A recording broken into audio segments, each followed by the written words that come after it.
জীবনটাই সার্ফেক্সে লয়ে গেল রে, গোসা মেজা ঠিক করতে পারতাছি না।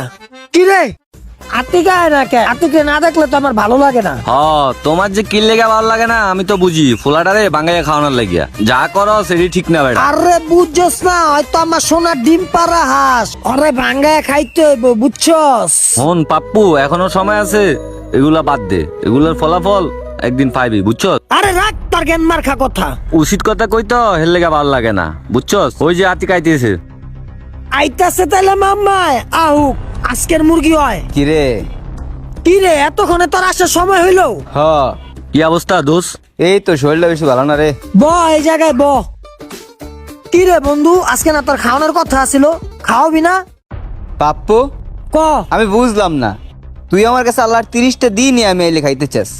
আচ্ছা, আমি প্রতিদিন এত টাকা কই পামু? আর তুই কি আমার মুরগি পাইছস যে প্রতিদিনই জবাই দিবি? বন্ধু বন্ধু রে এই কথা